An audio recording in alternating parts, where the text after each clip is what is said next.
नमस्कार दोस्तों, मैं सचिन सिंह गोल्फार एजुकेशन टीम की तरफ से आप सबका स्वागत करता हूं। मैं यहां पे आप सबके लिए लेके आ गया हूं फीटर एमसीक्यू का नेक्स्ट पार्ट। और यहां पे पहला क्वेश्चन है, कंड्यूट और अन्य पतली ट्यूब को काटने के लिए हेक्सा ब्लेड के किस पिच का उपयोग किया जाता है। यानी कोई पतली पाइप हो या फिर पतली ट्यूब हो तो उसे काटने के लिए जो है आप किस हेक्सा ब्लेड के पिच का प्रयोग करेंगे। तो अगर कोई पतली ट्यूब है तो उसे काटने के लिए आप यूज करेंगे 0.8 mm का। और अगर वहीं पे अगर कोई मोटी पाइप होती तो उसे काटने के लिए आप यूज करेंगे 1.8 mm पे जो है पिच के हेक्सा ब्लेड का।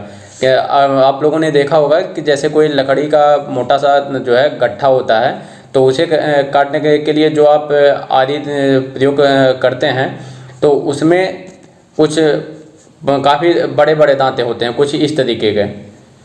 तो अगर कोई मोटा जो है पार्ट है तो उसे काटने के लिए बड़े जो है पिच का ब्लेड यूज करेंगे, और अगर कोई पतला ट्यूब है तो उसे काटने के लिए हमेशा छोटे पिच के हेक्सा ब्लेड का यूज करेंगे। और नेक्स्ट क्वेश्चन है यहाँ पे, विभिन्न प्रोफाइल को काटने के लिए किस धातु काटने वाली सा का उपयोग करेंगे। यानी इन जो है चारों में से ऐसा कौन सा पावर सा है या सर्कुलर सा है या कंटूर बैंड सा है या हॉरिजॉन्टल बैंड सा है, इन चारों में से ऐसा कौन सा है जिसका उपयोग आप विभिन्न प्रोफाइल यानी आप सर्कुलर भी काट सकें, ट्रायंगुलर भी काट सकें, अगर वर्गाकार में काटना है स्क्वायर यानी तो आप वो भी काट सकें। तो इन चारों में अगर आप देखेंगे तो इसमें से ये जो आपका कंटूर बैंड सा होता है इससे आप कोई भी प्रोफाइल की जो है जॉब आप इससे काट सकते हैं।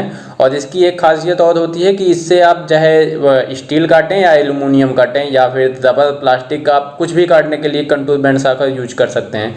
जबकि बैंड सा क्या आप पावर सा आपका क्या है, ये पावर सा आपका जनरली इलेक्ट्रिक पावर से चलता है और इसका फ्रेम सी के आकार का होता है।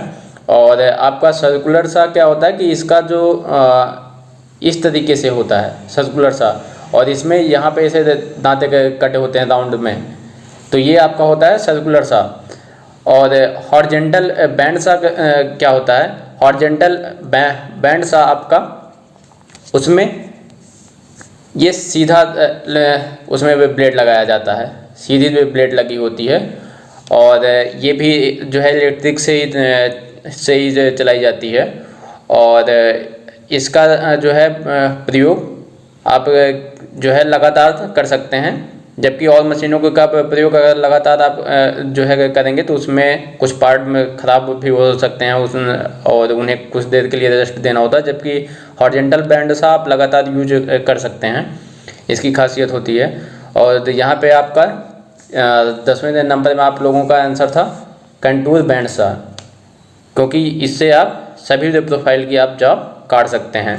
और कंटूर बैंड सा का फिगर यहाँ पे मैं आप लोगों को दिखा देता हूँ। ये है आपका कंटूर बैंड सा, आप यहाँ पे देख सकते हैं। तो यहाँ पे ये इसका पार्ट भी दे दिया गया है, जॉब से सिलेक्टर डायल और band tensile indicator, grinder, but welder और सा गाइड, यानी जो आपका ब्लेड लगाया जाता है उसको गाइड करने के लिए ये सा गाइड होता है, यानी आपका ब्लेड कुछ तिरछा ना हो।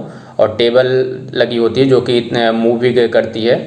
और आपका नीचे यहाँ पे vertical variable speed hand wheel है, यानी आप स्पीड को कम ज़्यादा कर सकते हैं। और नीचे टेबल टिल हैंड व्हील है, यानी आप टेबल को इससे आप एडजस्ट कर सकते हैं। और फिर आपका नेक्स्ट क्वेश्चन है, फाइल वाली सरफेस पर खरोंच चिप्स के उत्पादन का क्या कारण है। यानी आप किसी फाइल पे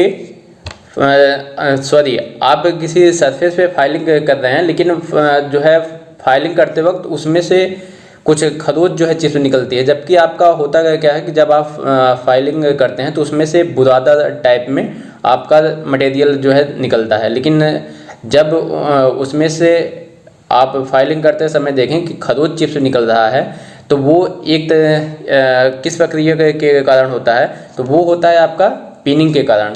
तो इसमें पिनिंग में होता क्या है कि आप लगातार फाइल का जब यूज कर रहे होते हैं तो उसके जो दांते होते हैं उन दांतों में क्या होता है, मटेरियल आपके फंस जाते हैं। तो जिसके कारण होता क्या है कि जब भी आप सरफेस पे उसे रगड़ेंगे तो वो आपकी सरफेस को जो है खुरच देती है, ना कि उसे जो है बारीक बुरादे के रूप में जो है पीस को काटती है। तो यहाँ पे आपकी पिनिंग हो गई। जबकि आपकी ग्लेजिंग क्या है कि जब आपके दांते फाइल जो है ज़्यादा टाइम आप यूज करेंगे तो उसके दांते बिल्कुल घिस जाते हैं और वो चमकदार हो जाते हैं, तो वो आपकी ग्लेजिंग होती है।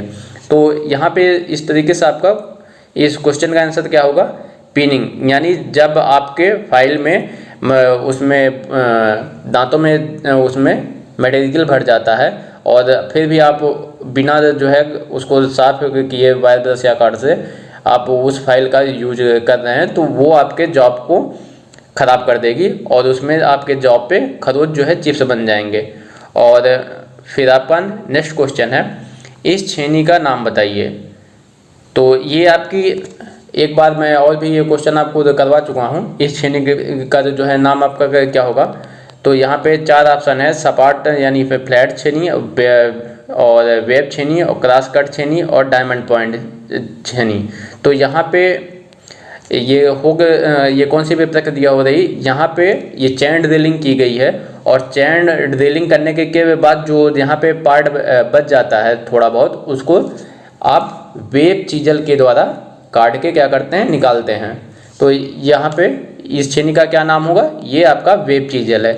जबकि और आपके बाकी मैं यहाँ पे चीजल आपको दिखा देता हूँ।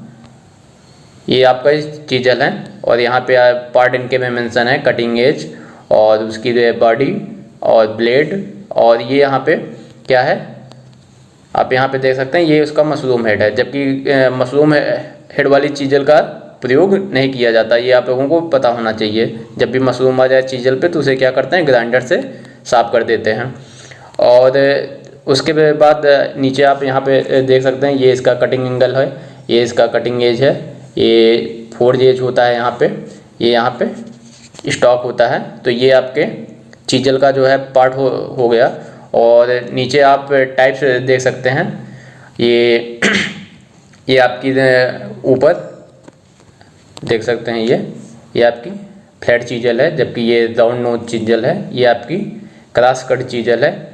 तो ये जैसा इनका सामने का कटिंग एज होता है उस हिसाब से इनका नाम दिया जाता है। नीचे आप देख सकते हैं डायमंड पॉइंट, उसके नीचे साइड कट, फिर काउ माउथ चीजल। तो ये आपके चीजल के टाइप्स हो गए कुछ। और फिर आपका यहाँ पे नेक्स्ट क्वेश्चन है,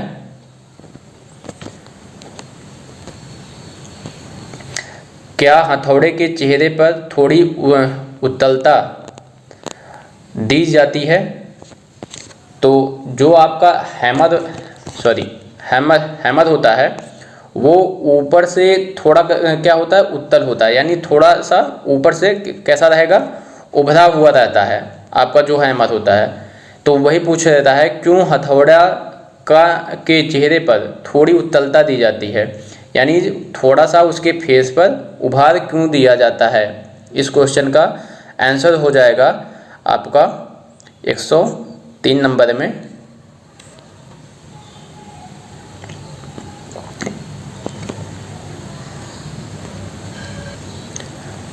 ऑप्शन हो जाएगा यहाँ पे बी, किनारे की खुदाई से बचने के लिए। यानी अगर पूरा जो है फ्लैट रहेगा उसमें उतलता नहीं दी जाएगी तो आप जो है क्या करेंगे, किनारे उसके टूटने के भी चांसेस जो होते हैं, जैसे चीजल में होता है मशरूम बन जाते हैं। तो इसलिए थोड़ा सा जो है उतलता वहाँ पे दे दी जाती है, जिससे उसके किनारे के क्या हो वो बचे रहें। ठीक है, तो यहाँ पे आपका इस क्वेश्चन का आंसर क्या हो जाएगा, 103 का बी। और फिर नेक्स्ट क्वेश्चन है, इस हथौड़ा का नाम बताइए। यानी जो यहाँ पे ये हैमर दिया गया है फिगर में, इसका आपको नाम बताना है। इस हैमर का नाम क्या होगा, यानी तो यहाँ पे आप देख सकते हैं मैलेट कैसा होता है आपका, मैलेट, ये लकड़ी का भी बनाया जाता है, या तो आपका नायलॉन का जो है पैड लगा के बनाया जाता है आपका मैलेट हैमर। जबकि बॉल पिन हैमर आपका ऊपर से ऐसा बॉल जैसा होता है, ये बॉल पिन हैमर। और वहीं अगर आप जो है क्रॉस पिन हैमर का जो है बात करें, 104 में आपका हो जाएगा सी, यानी क्रॉस पिन हैमर। यानी क्रॉस पिन हैमर कैसा होता है, उसका ये जो पिन होता है ये हैंडल के क्रॉस में लगा होता है, इसलिए इसका नाम होता है क्रॉस पिन हैमर। जबकि जो आपका स्ट्रेट पिन हैमर होता है, उसका जो है पिन होता है वो हैंडल के बिल्कुल सीध में लगा होता है, इसलिए उसका नाम होता है स्ट्रेट पिन हैमर। ठीक है, तो यहाँ इस क्वेश्चन का आप लोगों का आंसर हो जाएगा क्रॉस पिन हैमर। और फिर अगला जो यहाँ पे क्वेश्चन है, चिपिंग करते समय छेनी के अक्ष और जाप की सतह के बीच का कोण का नाम बताना है। तो यहाँ पे 4 ऑप्शन दिए गए हैं, रेख कोण, बिंदु कोण, क्लीवेंस कोण और अगला है एंगल ऑफ इंक्लिनेशन। तो यहाँ पे आप एक बार इस क्वेश्चन को अच्छे से पढ़ लें। चिपिंग करते समय छेनी के अक्ष और जाप की सतह के बीच का कोण जो होता है उसका नाम पूछ रहा है। तो मैं यहाँ पे आप लोगों को एक फिगर दिखाता हूँ। इस फिगर में आप लोग देख सकते हैं ये पूरा ये आपका होता है, यहाँ से आप देखें तो ये आपका यहाँ पे रेक एंगल दिया गया है।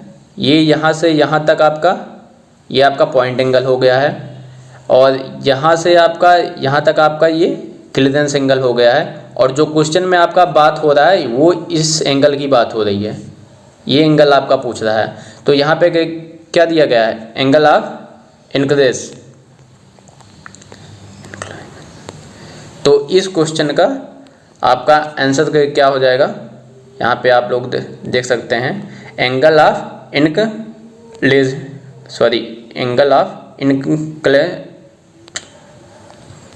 इंक्लिनेशन।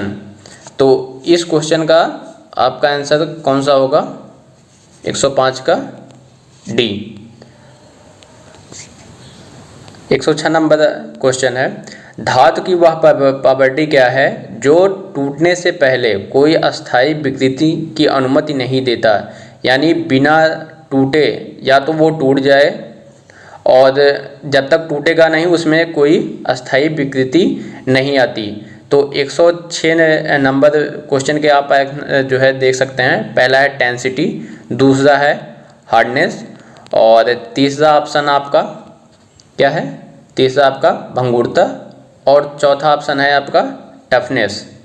तो आप जो है पहले इन चारों का मतलब समझ लें। टेंसिटी का मतलब होता है धातु का वह गुण जो बिना टूटे तन्यता बलों के प्रभाव का विरोध करती है। यानी जब तक वो टूटेगी नहीं, वो क्या करेगी, वो जो है वो बिना टूटे क्या करती है, तन्यता बल का विरोध करती है। जैसे आपका क्या होता है, MS होता है और रॉड आयरन होता है।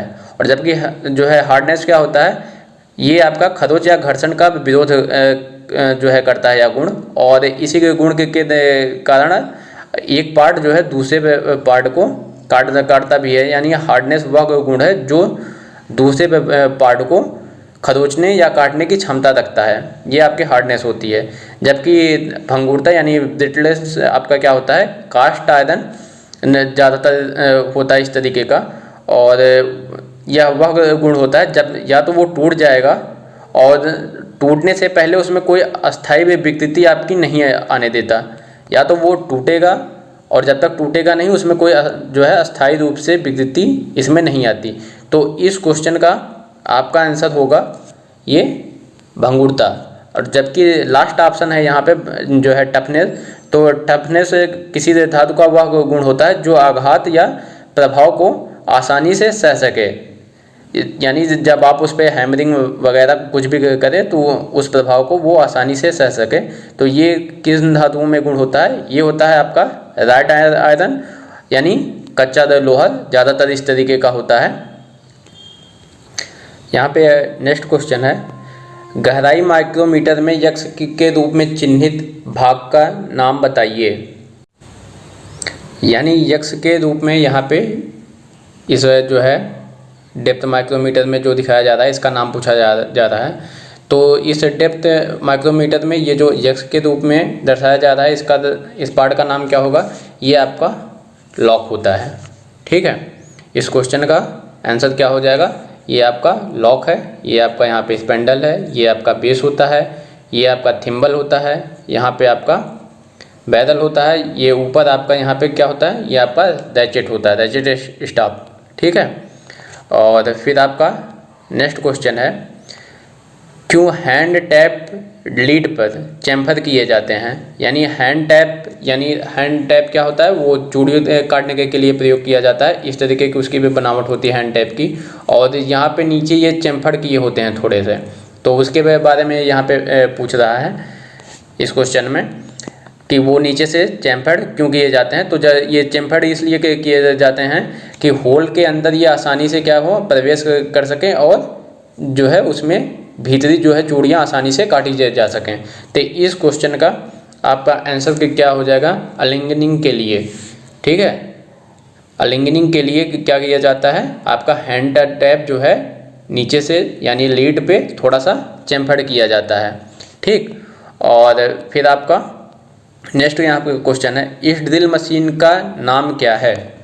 यानी यहाँ पे आपको एक ड्रिल मशीन दिखाई जा रही है, इस ड्रिल मशीन का नाम आपसे पूछा जा रहा है, आप यहाँ पे देख सकते हैं।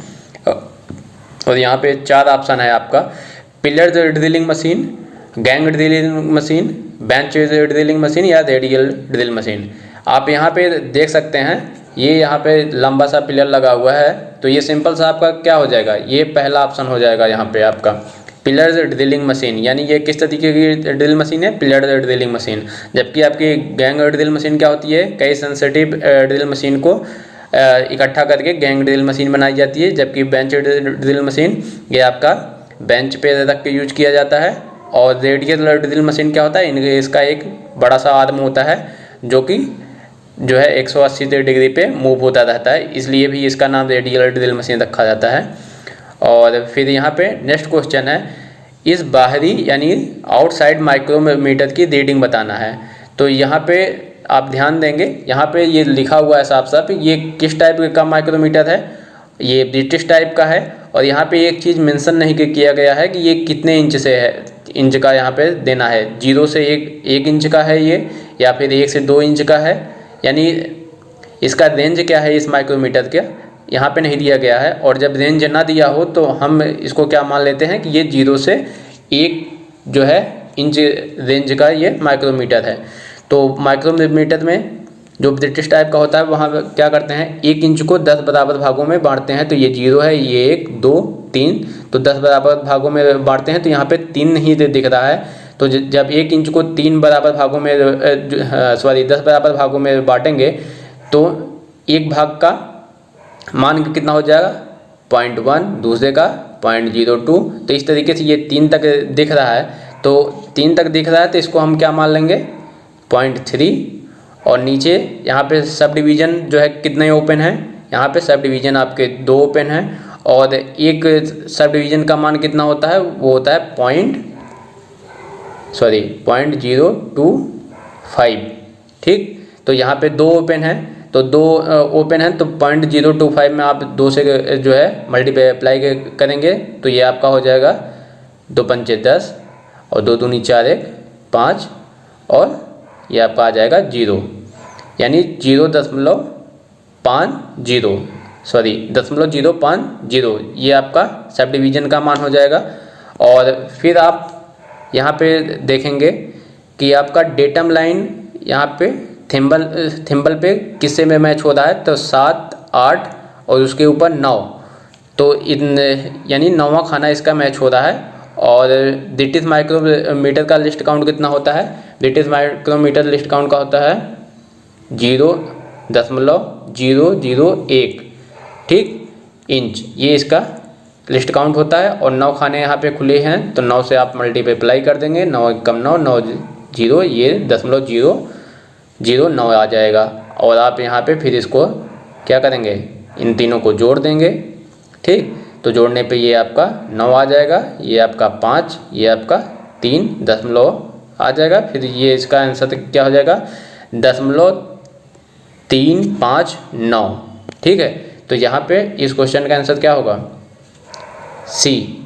ठीक है, 0.359 इंच। ठीक, और फिर आपका नेक्स्ट यहाँ पे क्वेश्चन है वर्नियर बेवल प्रोटेक्टर की सटीकता क्या होगी। यानी वर्नियर बेवल प्रोटेक्टर का लिस्ट काउंट यहाँ पे आपसे पूछा जा रहा है। तो 1 डिग्री किसका होता है बेवल प्रोटेक्टर का, जबकि वर्नियर बेवल प्रोटेक्टर का कितना होता है, ये आपका होगा 5 मिनट।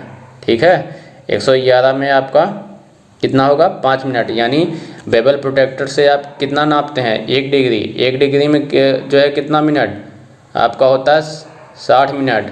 और जबकि वर्नियर बेवल प्रोटेक्टर की लिस्ट जो है कितना मापता है 5 मिनट, इसका लिस्ट काउंट होता है। यानी वर्नियर बेवल प्रोटेक्टर आपका 12 गुना ज़्यादा एक्यूरेट लिस्ट काउंट निकालता है बेवल प्रोटेक्टर से। ठीक है, तो यहाँ पे आंसर क्या है 5 मिनट वर्नियर बेवल प्रोटेक्टर का लिस्ट काउंट।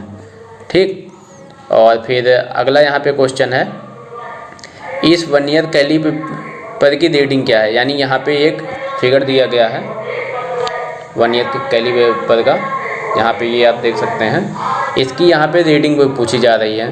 तो आप सिंपली यहाँ पे देख सकते हैं ऊपर कि ये कितना यहाँ पे ओपन है, ये 40 यहाँ पे आप देख सकते हैं ये कितना ओपन है, ये आपका 40 है, 50 है, 60 है और बीच में ये आधा किया गया है, यानी यहाँ 45 हो जाएगा। ठीक, तो उसके 40 के पहले यहाँ पे एक आधा ओपन हुआ है, तो ये आपका 35 हो जाएगा, यहाँ पे 35 mm। फिर उसके बाद आप नीचे जो है तो देखें सब डिवीज़न में आपका कितना ओपन है,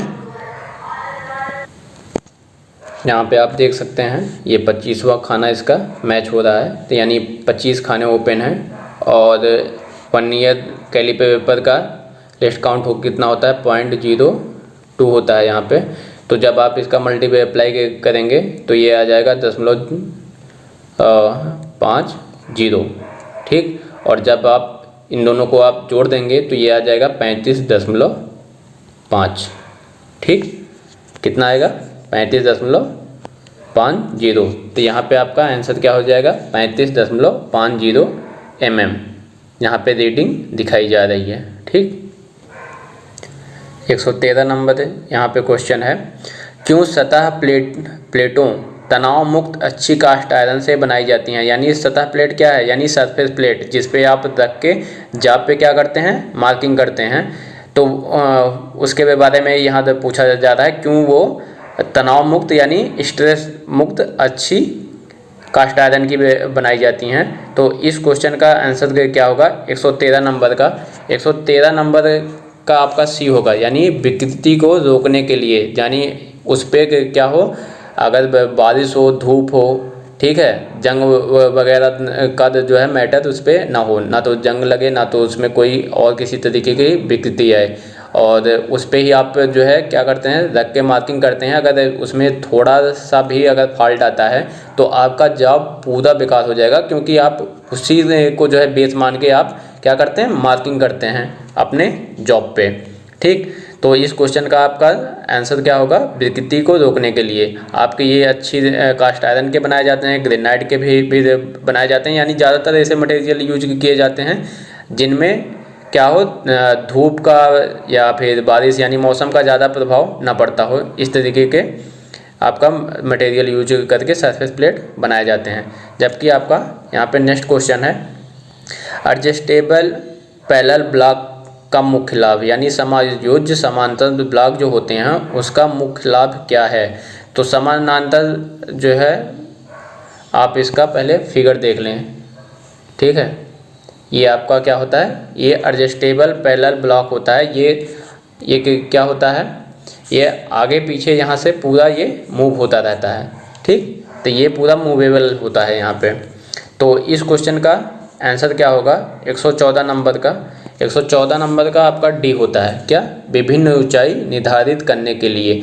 वो आपका क्या होता है, पूरा मूव होता रहता है, ताकि आप उसको आसानी से आगे पीछे कर सके, और जो कम ज़्यादा ऊंचाई हो रही हो आप उसे आसानी से आप डिफाइन कर सकें। ठीक। और फिर आपका नेक्स्ट आपका यहाँ पे क्वेश्चन है, सॉरी 115 नंबर। यहाँ पे आप देख सकते हैं, यूनिवर्सल सरफेस गेज के किस भाग का उपयोग आवश्यक सही पोजीशन पर स्क्राइबर सेट करने के लिए होता है। इसमें 4 ऑप्शन है, स्नग, गाइड पिन, या फिर रॉक आर्म, या फिर आपका फाइन एडजस्टमेंट स्क्रू। इन चारों में से किसका प्रयोग जो है क्या करते हैं, आप स्क्राइबर को सही पोजीशन में लाने के लिए करते हैं। तो 115 नंबर का आपका आंसर हो जाएगा fine adjustment screw. Fine adjustment screw का उपयोग आप क्या करेंगे, स्क्राइबर को सही पोजीशन में सेट करने के लिए करते हैं। और मैं आपको यहाँ पे इसका यूनिवर्सल सरफेस गेज का फिगर दिखा देता हूँ। ये आपका होता है फिगर, इसका यहाँ पे देख सकते हैं, ये आपका स्नग होता है यहाँ पे, ये आपका स्क्राइबर है, ये आपका यहाँ पे क्लैंपिंग नट है, ये स्पेंडल होता है इसका, यहाँ पे ये इसका रॉक आर्म दिया गया है, ये गाइड पिन होती हैं, ये वी ग्रुप यहाँ पे कटे होते हैं, ताकि अगर कोई सिलेंड्रिकल जॉब वगैरह पे मार्किंग करनी हो तो उस टाइम इसका प्रयोग आता है। ये आपका बेस होता है, और यहाँ पे ये आपका दिया गया है फाइन एडजस्टमेंट स्क्रू। ठीक। तो ये आपका फिगर है, इसका देख सकते हैं। क्वेश्चन नंबर आपका कौन सा था, 115 नंबर क्वेश्चन। तो इस क्वेश्चन का आंसर क्या है, फाइन एडजस्टमेंट स्क्रू। ठीक। उसके बाद 116 नंबर आपका क्वेश्चन है, 1 मीटर को मिलीमीटर में बदलें। यानी 1 मीटर में आपका कितना मिलीमीटर होता है।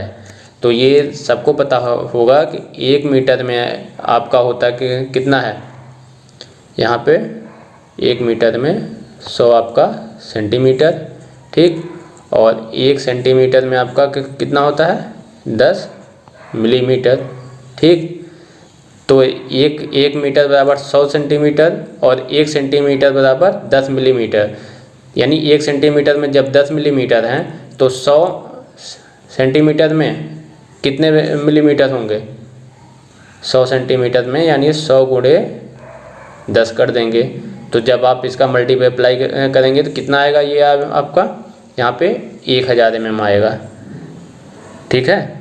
तो इस क्वेश्चन का आपका आंसर हो जाएगा 1000 mm। यानी 1 मीटर में आपका कितना mm होता है, 116 में 1000 mm होता है 1 मीटर में। ठीक। और नेक्स्ट यहाँ पे क्वेश्चन है, इस वी ब्लॉक का नाम बताइए। यानी यहाँ पे ये जो फिगर दिया गया है, इस फिगर को देख के आपका नाम बताना है, ये किस टाइप का वी ब्लॉक है। तो 117 नंबर के क्वेश्चन का आपका आंसर हो जाएगा बी। यहाँ पे बी आपका आंसर हो जाएगा।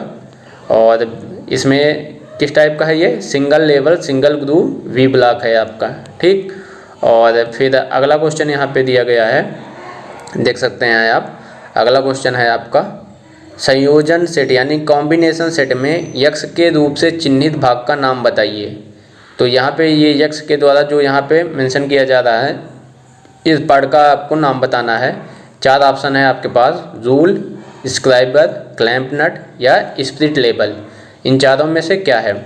तो यहाँ पे ये आपका क्या होता है, ये आपका स्क्राइबर लगा होता है। और ज़्यादातर आप लोगों को जो है इस तरीके का क्वेश्चन भी पूछा जाता है कि कॉम्बिनेशन सेट के किस भाग में स्क्राइबर लगा होता है। तो ये आपका होता है स्क्वायर सेट, और ये आप स्क्वायर हेड, और ये आपका होता है सेंटर हेड, और ये आपका होता है प्रोटेक्टर हेड। और तो यही पूछा जाता है कि इन तीनों में से किस में आपका स्क्राइबर लगा होता है। तो स्क्वायर हेड में आपका क्या होता है, स्क्वायर लगा होता है, जबकि स्प्लिट लेवल यहाँ पे होते हैं इनमें। ठीक। तो इस क्वेश्चन का आपका आंसर हो जाएगा बी, यानी स्क्राइबर। तो इस तरीके से यहाँ पे ये पार्ट समाप्त होता है। धन्यवाद, नमस्कार।